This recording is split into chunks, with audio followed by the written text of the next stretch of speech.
шинно-перерабатывающий завод ачылды.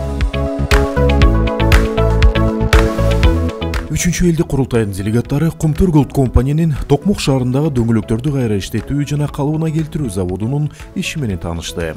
Заводдун директору Александр Сметаниндин айтымында, өлкө жетекчилигинин түздөн түз колдоосу менен ишке ашырылган Кумтөрдүн амбициялуу долбоорлорунун бири болгон бул завод 2023 жылдын август айында тесттик режимде ишке киргизилген. Учурда завод дөңгөлөктөрдү кайра иштетүүчү жана дөңгөлөктөрдү калыбына келтирүүчү эки цехте заманбап технологиялык жабдууларды орнотууну аяктады. Жакында завод 2 нөөмөткө өтөт.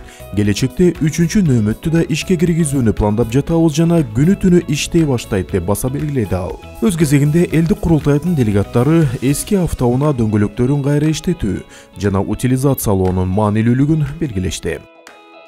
Жүрөк жылган процесстер болуп атыптыр. Мына шиналарды восстанавливать этип, 5 жылга сырьёсу бар экен, восстанавливать этип, жаңы шиналарды грузовой машинелерге чыгарып атыптыр.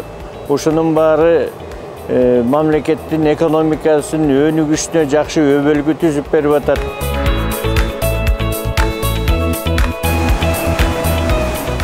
Көңүлдө карларык нерсе бул жанакы 3 метр, 4 метр болгон килейген дөңгөлөктөрдүн өрттөнбөй, талкаланбай, иштелип, кайрадан ошондон дөңгөлөк чыгып атканы бир болду. Экинчи ошол эле шиналар кайта дөңгөлөк болуп чыкканда качествосын жоготпой, 100% ошол качестводан эле болуп, бирок баасы 40-60% арзан болгону мага абдан внушение кылды да. Анан акасы мына ушуну бар майдалап порошок кылып атырууну бизде азыр стадиондор, футбольный полер курулуп атат Кыргызстан боюнча. Ошолорго салганда да биз сатып албай, акасы өзүбүздүн продукциялар бар экен да мынакей. Ушуну биз пайдалансак болот экен.